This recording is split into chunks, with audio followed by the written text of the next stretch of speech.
Hey Decide Destiny crew, Carl Seperate here. Thanks for joining me for another Decide Destiny daily dose. Decide to treat each new day as a new life. What's worse than death? Well, there's a few things that's worse than death, but never beginning to truly live is worse.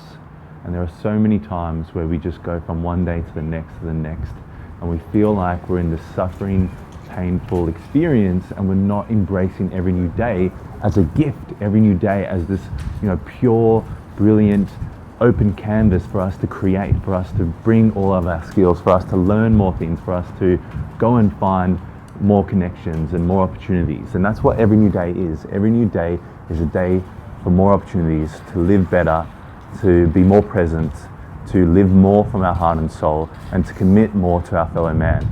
And that's what every new day is.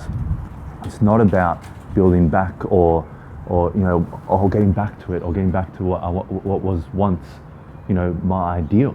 That's not what life is. Life is continuum. It's going and going and going. And you need to pick up the pace and keep going forth with it. And you need to make sure that you're treating each new day with that same, essence of pure excitement and energy, and going, this is a new chance at life. This is a new chance at life. Nothing's promised. Nothing's promised in this big, huge landscape of it all. Nothing's promised. But this is a new day. It's a new gift. It's something I've been given. And how am I going to approach it? What am I going to do? Each new day is a new opportunity, and that day only comes around once. This day that you're watching this right now, this moment, only ever comes around once. What are you going to do about it? And that's going to be the big problem, big economic issue heading forward in our future, is going to be mental illness and depression and anxiety and all the trauma from fear-mongering and from years of indoctrination and just kind of neglect, in a way, neglect for our younger generations, but also the pressures of daily, the world is ending, daily narrative of that, and not going back deep into our souls and our hearts and going, all right, what can I foster up in this day? What can I create? What good work can I do? And then, how can I spend time with my loved ones in this day? And that's the real essence of it. And if you think about, in terms of an economic, or having a business or having a project or a charity or anything like that, look at DIG. DIG is something I learned recently from Dan Locke in this book, and it's daily income goals. Every day, how much do I have to earn? So then if you're doing, if you're earning money for a charity organization, every day, how much money do I have to raise? How much capital do I have to raise? How much produce do I have to create every day? So you're looking at it in a daily fashion. Another thing I learned from someone else was, every day I've got to go and get a job.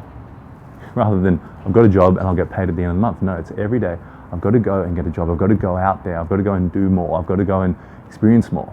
And yes, at first it might seem like, effort. But on the other side of that uncomfortability is that growth. On the other side of that effort is that reward, is that satisfaction, is that learning. And that's really where it's at. What are you going to learn today? What are you going to gain from today? What are you going to experience today? What are you going to give today? What are you going to, be inspired by today? And that is when you can push yourself on a daily platform, in a way that you can push yourself daily, and you can actually really go out there and go, okay, nothing's promised. It's not about getting paid at the end of the month. It's about what I can produce today, what I can get involved in today. And that's the essence of living a happy life and a fulfilled life, and being present the whole way through life, not being beaten down by life or beaten down by the structures that we've had in place for long years, or being down by people's negativity. Because yesterday I had a huge amount of negativity from a fellow family member, and it wasn't directed to me, but it was just, it just really sucks your energy, and you've got to find a way to go, get up the next day, get going the next day, and go bang, all right, what am I doing in this day? This is my new chance at life, this is my new shot at life. I wasn't promised this day, but I've got this day, and this is another gift. What am I going to do? I've got this heartbeat in this moment. What am I going to do? That's the focus, that's the thinking, and that's the way that you'll get to be able to do what's truly in your heart and soul, and be able to find your passions and live your purpose. That's the goal, and that's the way. Anyway, guys, I hope you enjoyed that one. Share it around if you know someone who's maybe sombering soul through life, or struggling. We've all been there. We all do find ourselves sombering through life at different points. But if this resonates with you, please share it around. Leave us a comment. Let us know what you thought of it. Let us know how you action every day. Let us know how you come with that fresh vitality into every day. I would love to find out. And as always, guys, remember, decide your destiny. Cheers.